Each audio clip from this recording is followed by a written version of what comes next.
pour dire que nous allons, à la suite notamment de la contestation sociale et du climat social aujourd'hui en France, nous allons, essayer de transcrire dans un document ce que j'appellerais un code de la sobriété.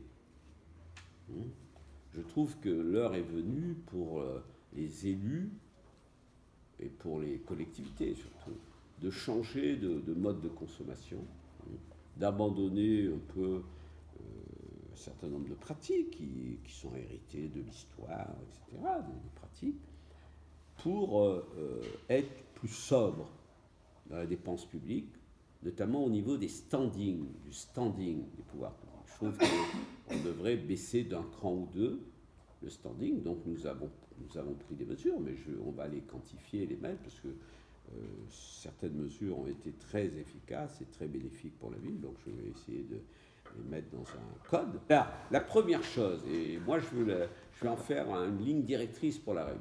Moi je pense qu'il faut vraiment que tout le monde renonce au logement de fonction. C'est une anomalie, les logements de fonction, parce qu'il n'y a pas de vraies règles. On peut avoir des logements de fonction qui coûtent 500 €, 2000, 2500, mais ce sont des avantages conséquents sous le vocable. Moi, pas de logement de fonction pour les élus et les cadres. 0 logement de fonction. C'est pareil, et je le dis fermement, les voitures de fonction. On n'a qu'à donner des indemnités de déplacement au kilomètre réel de la fonction. Et pas se payer des bagnoles, changer de bagnole, etc. Vous voyez les mecs, ils baladent leur famille, vont faire leurs courses le dimanche. Non, mais je ne parle pas de ça. Je parle de cette pratique qui a existé à un moment. Mais on ne va pas toujours se référer à ce qui existait pour perpétuer des choses qui n'ont pas. Nous, on a supprimé, moi j'ai supprimé, je n'ai pas de voiture de fonction. Mais comme je l'ai fait, je l'ai supprimé à tous les élus. Je vois beaucoup d'élus voyager en première classe et en classe confort. Quand je vais en métropole, là j'ai été, je vais partir, et je trouve ça anormal. Pourquoi ? Parce que les billets en première classe, c'est 3 fois supérieur aux billets en classe ouvrière.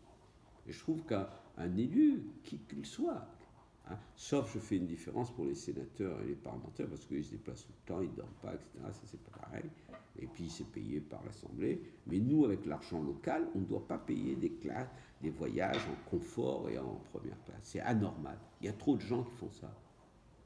Les élus, ils n'ont pas vocation, ils ont vocation à voyager avec le public, la classe économique. C'est ce que nous faisons, ce que nous imposons à tous les élus et à tout l'encadrement municipal.